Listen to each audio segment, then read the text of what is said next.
आपका गुरुकुल के अंदर और आज हम आपके लिए लेकर आए हैं परसेंटेज का एक नया टाइप। इसके अंदर हम देखेंगे कि किसी भी वस्तु का जो भाव है वो कुछ परसेंटेज कम या ज़्यादा होता है और खर्चा अगर हमें सेम रखना होता है तो हम किस तरीके से हम उस चीज़ का जो खपत है वो कम करें या ज़्यादा करें तो हमारा जो खर्चा है वो सेम रहेगा। ठीक है, तो इसी टॉपिक पे आज हमारा ये टाइप है, इसके अंदर हम यही पढ़ेंगे। ठीक है, उससे पहले मैं आपको एक चीज़ बता दूँ, थोड़ा सा टॉपिक के बारे में हम जान लेते हैं इसके अंदर कि ये टॉपिक किससे रिलेटेड है। देखिए ये टॉपिक ऐसा है कि जैसे मुझे मार्केट जाना है, ठीक है, और मुझे पता है कि कोई चीज़ है वो 10 रुपए की है, कोई भी चीज़ है XYZ वो 10 रुपए की है और मेरे पास है 100 रुपये, मेरे पास है 100 रुपये।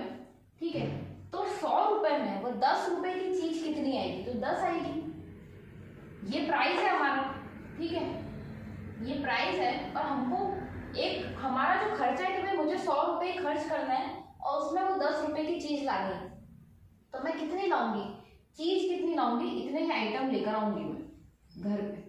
ठीक है, 10 आइटम लेकर आऊंगी। अगर बाई चांस मैं मार्केट गई और उस चीज़ का जो प्राइस है वो 10 से बढ़कर 20 रुपये हो गया, 10 से बढ़कर 20 रुपये हो गया और मेरे पास तो क्या है, जो मुझे खर्च करना है वो रुपए फिक्स है, तो मैं क्या करूंगी कि भाई 100 रुपए की चीज़ लानी है, अब वो चीज़ हो गई 20 रुपए की, वो चीज़ हो गई 20 रुपए की, तो अब वो कितना आइटम आएंगे, अब आएंगे 5। अब कितने आएंगे आइटम, 5 आएंगे। ठीक है, तो हमने क्या देखा कि जब वो चीज़ 10 रुपए की थी तो हम 10 आइटम लेकर आए, वो सामान 10 लेकर आए, मगर जैसे ही वो चीज़ 20 रुपए की हो गई हमारा सामान कम हो गया। मतलब अगर आपको खर्चा सेम रखना है, अगर आपको खर्चा सेम रखना है और किसी चीज़ का प्राइस बढ़ जाएगा तो आपको जो आपकी खपत है, जो आपको जो यूज़ कर रहे हो वो चीज़ वो कम करनी पड़ेगी। ठीक है, इसकी जगह अगर न्यू प्राइस, अगर वो चीज़ कम हो गई, 10 रुपए की जगह उसकी जो प्राइस है वो 5 रुपये हो गई, 10 रुपए की जगह अगर उसकी प्राइस है वो 5 रुपये हो गई, तो हमारे पास 20 आइटम आएगा। वो ही सामान हम 100 रुपये में 20 लेकर आएंगे। तो ये पता चला हमें कि किसी चीज़ की वैल्यू अगर बढ़ी, किसी भी चीज़ का अगर प्राइस बढ़ा, मूल्य बढ़ा, तो वो सामान की जो खपत है हमें कम करनी पड़ेगी, सामान की खपत हमें कम करनी पड़ेगी। और किसी भी वस्तु का अगर मूल्य कम होता है, क्योंकि मेन तो हमने ये डिसाइड करा था कि भाई हमको ये पता है मार्केट जाने से पहले कि वो सामान 10 रुपए का था और हम 100 रुपये लेके चले कि भाई 10 तो लेकर ही आ जाएंगे, मगर मार्केट गए तो पता चला कि भाई वो सामान तो 20 रुपए का हो गया और हमारे हाथ में 100 ही रुपए, तो भाई हम क्या करेंगे, भाई ठीक है 5 में ही मैनेज करेंगे, 5 लेकर आ जाएंगे, 5 में मैनेज करेंगे। फिर क्या हुआ, फिर हमारे पास अगर हम गए और हमको लगा कि अरे ये सामान तो सस्ता हो गया, 5 रुपए का ही हो गया, तो बोले ठीक है भाई चीज़ ज़्यादा ले आओ, चीज़ ज़्यादा यूज़ कर लो। तो जब किसी भी वस्तु का प्राइस बढ़ता है, जब किसी भी वस्तु का प्राइस कितने प्रतिशत बढ़ता है तो उसकी खपत कम करनी पड़ती है, और जब किसी भी वस्तु का प्राइस कम होता है तो हमें खपत ज़्यादा करनी पड़ती है ताकि हमारा खर्चा सेम रहे। तो उसी से रिलेटेड आज हमारे यहाँ पे सवाल है। ठीक है, अब इसके अंदर एक और चीज़ है, एक और चीज़ हमें समझनी है। वो चीज़ समझने वाली ये है, जो चीज़ हमें समझनी है वो यह है कि जैसे हमको पता है, यहाँ पे मैं प्राइस रख लेती हूँ, प्राइस है और यहाँ पे वो आइटम, या यहाँ पे भी प्राइस है। ठीक है, यहाँ पे ओल्ड प्राइस है, पुरानी प्राइस है, यहाँ पे न्यू प्राइस है। ठीक है, कि हम मार्केट जाने से पहले हमें पता था कि वो चीज़ 10 रुपए की, मार्केट जाते ही हमें पता चला कि भाई वो तो चीज़ बढ़ गई, कल ही उसके रेट बढ़े थे, वो चीज़ 20 रुपए की हो गई। ठीक है, तो 10 रुपए में जो हम आइटम खरीद रहे थे, 10 रुपए में हम 10 आइटम खरीद रहे थे, तो अब मार्केट जाएंगे तो 20 रुपए में हम 5 आइटम खरीदेंगे। 10 रुपए में हम 10 आइटम खरीद रहे थे, तो मार्केट जाएंगे तो अब हम कितने खरीदेंगे, 5 आइटम खरीदेंगे। अगर इससे इसका रेशियो निकाला जाए, हमें अगर प्राइस का रेशियो निकाला जाए, ये आइटम अगर प्राइस का रेशियो निकाला जाए तो देखो 0 से 0 कट जाएगा, तो यहाँ पे क्या आ जाएगा 1:2। ये 0 से 0 कट जाएगा तो क्या आएगा 1:2। अगर इनका रेशियो निकाला जाए कि हमने जो सामान लेकर आए उस आइटम का, इसका रेशियो निकाला जाए तो ये भी आपस में कट जाएगा, यहाँ पे आ जाएगा 2:1। तो ये बताने का मेरा जो मेन उद्देश्य था वो यही था कि जब किसी भी चीज़ की जो प्राइस है और उस चीज़ की जो क्वांटिटी है, मात्रा है, जो सामान हम लेने जा रहे हैं, तो जो प्राइस है उससे जो क्वांटिटी है वो उसकी उल्टी होती है, उसके विपरीत होती है। तो देखिए अगर प्राइस का रेशियो ये है 1:2 है, तो जो उसकी जो क्वांटिटी है उसका रेशियो 2:1 है। हमें इतना ध्यान रखना है बस, इसके अलावा हमें इसमें और कुछ ध्यान नहीं रखना है। ठीक है, अब हम हमारे सवालों पे आ जाते हैं। हमारा जो सवाल है, जो फर्स्ट क्वेश्चन है हमारा, वो यह है, पहला सवाल इसमें हमको दे रखा है कि जो चावल है, ठीक है, उसका मूल्य 25% बढ़ गया और एक परिवार अपनी खपत कितनी कम करे ताकि उसका खर्च है वह उतना ही रहे। देखिए हमें क्या बोला है कि चावल का जो रेट है वो 25%, 25% बढ़ गया। ठीक है, 25% बढ़ गया। अब हमें पता है 25% मतलब कितना होता है, 25% मतलब कितना होता है, 25% मतलब 1/4, 25% मतलब 25/100, तो 25 में 100 का भाग जाएगा 4 बार, तो 1/4। वैसे हमने टेबल भी पढ़ी थी, जब परसेंटेज पढ़ा था तब टेबल भी पढ़ चुके हम, 1/4। मगर मैं आपको एक तरीका बताती हूँ कि भाई ये जो सवाल है इसको करने का तरीका। उससे पहले हम देखते हैं 1/4 जो लिखा है। 1/4 का मतलब है कि अगर 4 भाव था, अगर जो पुराना भाव ओल्ड प्राइस चावल का 4 रुपए था, तो अब 4 पर 1 बढ़ गया। हमेशा इतना ध्यान रखना, ये जो बटे में चीजें होती है ना, ये कि अगर इतना था तो इतना बढ़ गया, 4 पर 1 बढ़ गया, तो मतलब जो न्यू प्राइस है, जो न्यू प्राइस है वो कितना हो गया, 5 हो गया। न्यू प्राइस कितना हो गया, 5 हो गया। फिर से सुनेंगे हम क्या बोला है, हमें बोला है कि चावल है उसका जो भाव है वो 25% बढ़ गया। 25% बढ़ने का मतलब 1/4 होता है, इसलिए हमने वो टेबल बनाई थी ताकि कुछ भी परसेंटेज आए तो हम डायरेक्टली कर सके। ठीक है, तो अगर उसका ओल्ड प्राइस पुराना भाव अगर 4 था, 4 रुपए का चावल अगर मिलता था, तो अब 5 रुपए का मिलेगा, मतलब 4 पर 1 बढ़ गया। ठीक है, ये चीज बढ़ गई। अब देखो इस सवाल को करने का जो सबसे सिंपल तरीका होता है, बिल्कुल सिंपल, हमारे दिमाग में कुछ नहीं आया तो हम वो करेंगे और टाइम भी बहुत कम लगेगा, वो ये होता है कि जितना प्रतिशत आपको दे रखा है, जितना प्रतिशत दे रखा है, चाहे बड़ा हुआ हो चाहे कम हुआ हुआ, उससे कोई फर्क नहीं पड़ता, जितना प्रतिशत हमें दे रखा है, जितना प्रतिशत हमें दे रखा है बटा 100 के सापेक्ष उतना प्रतिशत। अगर हमें बोला है कि बड़ा है तो प्लस करेंगे, घटा है तो माइनस करेंगे, तो 100 प्लस या माइनस, अगर बड़ा है तो प्लस करेंगे, घटा है तो माइनस करेंगे, माइनस उतना प्रतिशत। ठीक है, जितना प्रतिशत हमें दे रखा है और जितना भी प्रतिशत बड़ा घटा जो भी है वो, ठीक है, और गुणा में 100, और गुणा में 100। तो इससे क्या आ जाएगा भाई, आपको क्या दे रखा है, चावल का भाव है 25% बढ़ गया, तो जितना प्रतिशत दे रखा है 25 दे रखा है, 25 दे रखा है, 25 जितना प्रतिशत हमें दे रखा है 25 दे रखा है, 25 बढ़ गया तो 100 में प्लस करेंगे, प्लस या माइनस करेंगे, तो बढ़ गया मतलब 100 में, क्योंकि हम हर चीज को एक कांस्टेंट चीज 100 मानते चलते हैं, 100% है वो चीज, तो बढ़ गया मतलब 100 में प्लस 25 मतलब 125, और यहाँ पे कर देंगे 100, यहाँ पे कर देंगे 100, तो यहाँ पे हमारे पास कितना आ जाएगा, मतलब 20% आंसर आ गया कि हमें हमारी खपत है वह 20% कम करनी पड़ेगी तो हमारा खर्चा सेम रहेगा। अगर किसी चीज का भाव 25% बढ़ गया तो हम हमारा खर्चे को 20% कम कर देंगे तो जो भाव है वह सेम रहेगा। ठीक है, कैसे करा हमने, जितना भी प्रतिशत दे रखा है वह प्रतिशत 100 में, अगर आपको लाइन लिख रखी कि बढ़ गया प्रतिशत तो प्लस कर देंगे, बोला घट गया प्रतिशत तो माइनस कर देंगे और गुणा कर देंगे 100। इससे आपका जो आंसर है वो कुछ ही सेकंड्स के अंदर निकल कर आ जाएगा। ठीक है, तो ये है हमारी ट्रिक, ये है ऐसे सवालों को करने की ट्रिक। इसके अलावा एक और तरीका है, अगर हमें ये याद नहीं है तो इसके अलावा एक और तरीका है। वह तरीका क्या है, वह तरीका फिर इससे निकलेगा, हमने ओल्ड प्राइस और न्यू प्राइस लिखी है ना, इससे निकलेगा।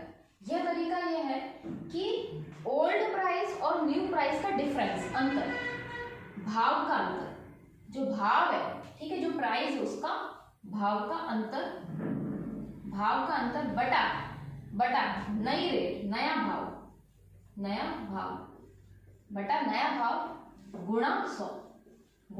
तो देखो भाव का अंतर क्या है, पहले 4 रुपए का था अब 5 रुपए का है, तो भाव का अंतर हो गया 1 बटा नया भाव कितना है, अब कितने का है, 5 रुपए का, गुणा 100। तो इससे भी हमारा क्या निकल जाएगा, 20%। आप किसी भी चीज से करें, आपका दोनों ही ट्रिक के अंदर जो समय है वो बहुत कम लगेगा, आगे होगा आपको समझ के। हम नेक्स्ट क्वेश्चन करेंगे, उससे हमें और समझ में आ जाएगा। देखिए जो नेक्स्ट सवाल दे रखा है सेकंड क्वेश्चन, उसके अंदर क्या बोल रखा है, देखो अभी इसमें हमको बोला था कि 25% बढ़ गया। अब नेक्स्ट सवाल में हमें बोला है 25% कम हो गया है, तो हमें हमारी खपत कितनी बढ़ानी पड़ेगी कि जो हमारा घर खर्च है वह सेम रहे, अपरिवर्तित रहे। ठीक है, तो देखो क्या बोला है 25% कम हो गया, तो हम पहले वाली ट्रिक से चलते हैं। अगर तो उसमें क्या है, जितना आपने प्रतिशत दे रखा है वो प्रतिशत लिख लीजिए। प्रतिशत लिखने के बाद अगर कम हो गया है तो माइनस करेंगे, बढ़ गया तो प्लस करेंगे। क्या बोला 25% कम हो गया, तो 100 से माइनस करेंगे तो 100 में से 25 गया 75 और गुणा 100, तो 25 दिया और यहाँ से कटेगा तो हमको पता है 1/3 होता है, तो 100 के सापेक्ष कितना प्रतिशत निकल जाता है, 3.3 ये निकल जाता है। मतलब इतना प्रतिशत अगर हम हमारा खर्चा बढ़ाएंगे तो हमारा क्या हो जाएगा, जो प्रतिशत है वह सही रहेगा। ठीक है, मतलब कि जो घर का खर्चा है वह सही रहेगा। तो ये अब इसको दूसरे तरीके से, ये तो फर्स्ट मेथड था, ये तो फर्स्ट मेथड था। अब दूसरे तरीके से अगर हम देखें तो 25% मतलब 1/4, 1/4 मतलब 4 रुपए अभी है। अगर ओल्ड प्राइस 4 रुपए है तो कम हुआ है, 4 पर 1 कम हुआ है मतलब 3 हो जाएगा, 4 पर 1 कम हुआ है तो 3 हो जाएगा। तो ये भी क्या है, डिफरेंस, अंतर बटा नया भाव और गुणा 100। तो इससे भी क्या निकल जाएगा हमारा 33.33%, 33.33% हमारा निकल जाएगा। ठीक है, ठीक है, तो ये सेकंड मेथड था हमारा और ये हमारा फर्स्ट मेथड था। इसके अलावा देखते हैं हम नेक्स्ट सवाल हमें क्या दे रखा है। जो थर्ड क्वेश्चन हमें दे रखा है वह दे रखा है हमें, अब देखो इस बार क्या करा हमारे क्वेश्चन के अंदर, इस बार क्या करा, हमें प्रतिशत नहीं दिया और डायरेक्टली रेट दे दी। तो ये तो और भी अच्छा हो गया, प्रतिशत से भी हम रेट निकाल रहे थे। तो हमें क्या रेट दे दी, ये जो चावल का मूल्य है वो 14 रुपए पर केजी के स्थान पर, मतलब पहले 14 रुपए में किलो मिलता था, उसके स्थान पर 16 रुपए पर केजी हो गया है। ठीक है, तो चावल की खपत कितने प्रतिशत कम करें ताकि घर खर्च सेम रहे।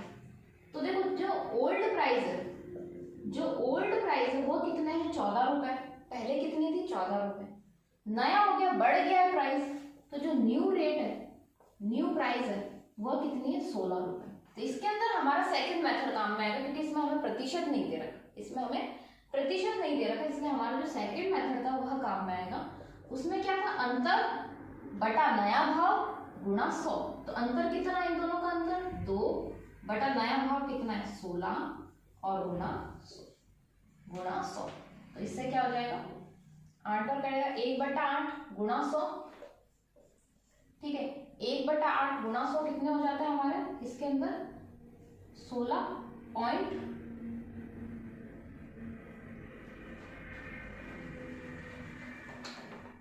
इसको भी हम काट सकते हैं, अगर काटेंगे तो 25/2 आ जाएगा, 25/2 कितना होता है 12.5, 12.5। ठीक है, वैसे 1/8 भी यही होता है 12.5। तो हमें 12.5% हमारे जो खपत है वो कम करनी पड़ेगी ताकि हमारा जो घर का खर्चा है वह सेम है। नेक्स्ट सवाल देखेंगे,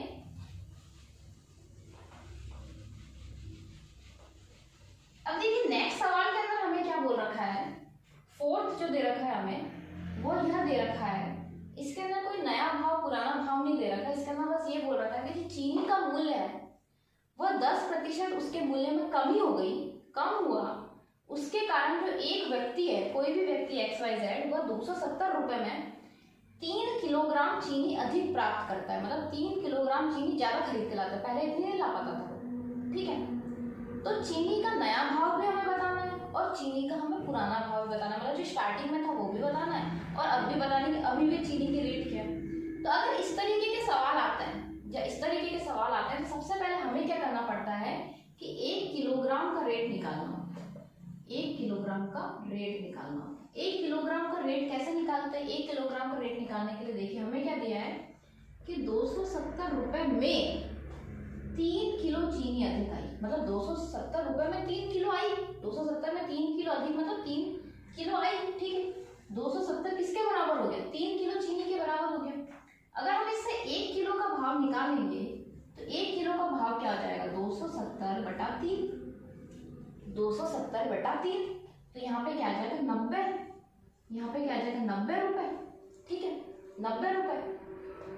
तो ये 90 रुपए में क्या बोला है आपको, चीनी का मूल्य 10% की कमी हुई है। तो जितना आपको रुपए निकला ना, जितना आपका रुपए निकला ना, उसमें क्या कर देंगे हम 10% की कमी, 10% की बढ़ोतरी, जितना दे रखो उतना कर देंगे इसके अंदर, ठीक है। तो हमें इसका चीनी का जो पुराना रेट है वो पता चल जाएगा। देखो क्या करेंगे हम, फिर से एक बार मैं आपको बताती हूँ कि हमें क्या करना होता है, हमें रेट निकालना है, हमें चीनी का रेट निकालना है। तो इस हम क्या करेंगे कि आपको कुछ भी दे रखा है, इतने रुपए में इतनी चीज अधिक आई, इतने रुपए में इतनी चीज कम आई, तो जितने रुपए दे रखे कि भाई 270 रुपए में 3 किलो वो चीज अधिक आई है, तो हम क्या करेंगे 270 में 3 का भाग दे देंगे, 270 में 3 का भाग दे देंगे, तो हमारे पास कितना आ जाएगा 90। जितनी भी चीज आएगी उसके अंदर उतना प्रतिशत उसका निकाल लेंगे, तो 90 का 10% निकाल लेंगे, 90 का 10% निकाल लेंगे। भाई जितना भी प्रतिशत दे रखा है, तो हमको पता है 10% 90 का क्या आएगा, 9 एकम 9 रुपए, 9 एकम 9 रुपए। तो ये जो निकलेगा, इससे जो रेट निकलेगी वो हमारी न्यू रेट निकलेगी। ये क्या निकलेगी, न्यू रेट।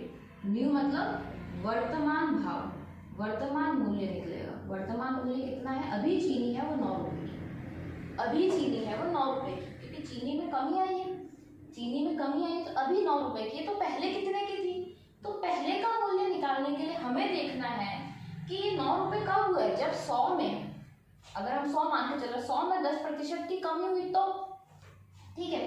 तो 10% की कमी, हम हर चीज में कमी है ज्यादा है, हम हर चीज को 100 के सापेक्ष मान के चलते हैं। कमी है तो मतलब ये जो 9 रुपए है ना, 9 रुपए वो प्रतिशत में 90% के बराबर है, 100% नहीं है। 100% तो अब निकालना पता चलेगा पहले का चीनी का मूल्य कितना था। फिर से सुनेंगे हम। अभी हमको क्या मिल गया, नया रेट, नया भाव मिल गया, आज का भाव मिल गया कि भाई 9 रुपए की चीनी, इसलिए 270 रुपए में उसको 3 किलो अधिक मिला, ठीक है 3 किलो अधिक मिला। 9 रुपए किसके बराबर है, प्रतिशत में 90 के बराबर है। क्यों, क्योंकि बोले 10% की कमी हुई। अगर बोल देते 10% की बढ़ गया रेट, 10% बढ़ा है, तो 9 रुपए 110 के बराबर होते, अभी जो 9 रुपए वो 90 के बराबर है। तो हमें ये पता चल गया कि ये जो है, एक जो राशि है वो उतने प्रतिशत के बराबर है, एक जो संख्या है, जो 9 संख्या है वो 90 के बराबर है। तो हमें पहले का निकालना है, पहले तो हमारा चीनी का रेट हम कितना मान के चलेंगे, 100% मान के चलेंगे। तो हमें कितना निकालना, 100% निकालना। तो 100% निकालना, यहाँ पे क्या आ जाएगा 10 रुपये, यहाँ पे क्या आ जाएगा 10 रुपये। तो ये क्या हो जाएगा, पुराना रेट, पुराना मूल्य, पुराना प्राइस, ठीक है। देखिए क्या बोला है आपको, कुछ रुपए में कुछ किलो ज्यादा मिला। अगर ऐसा भी दे देते हैं इतने रुपए में इतने किलो कम मिला, तब भी हम ये काम करते हैं। तो जितने रुपए दे रखे उसमें उसका भाग दे देंगे, उसका भाग देने पे जो मिलेगा उसका उतना प्रतिशत, जितना प्रतिशत हमें दे रखा है कि इतना प्रतिशत मूल्य कम हुआ, इतना प्रतिशत मूल्य अधिक हुआ, उतना प्रतिशत निकाल लेंगे। तो जो भी आएगा ना वो उसकी नया रेट आ जाएगा, न्यू रेट आ जाएगी। न्यू रेट आ गई तो हम न्यू रेट को कंपेयर करेंगे कि न्यू रेट कितने प्रतिशत के बराबर है। वो कैसे कंपेयर करेंगे, वो ऐसे कंपेयर करेंगे कि भाई नया रेट आया है वो कुछ ना कुछ कमी या कुछ ना कुछ जुड़कर आया है, मतलब कुछ प्रतिशत में कमी हुई या कुछ प्रतिशत बढ़ा तब आया है। तो कितने प्रतिशत की कमी हुई, 10% की कमी है, मतलब कि 90% का भाव है ये 9 रुपए। 90% का भाव 9 रुपए है, तो 100% का भाव कितना हो जाएगा 10 रुपए, ठीक है। तो आज के टॉपिक में हमने देखा, जो अभी का टॉपिक था उसमें हमने देखा कि मूल्य के बारे में, खपत के बारे में, खर्चे के बारे में देखा।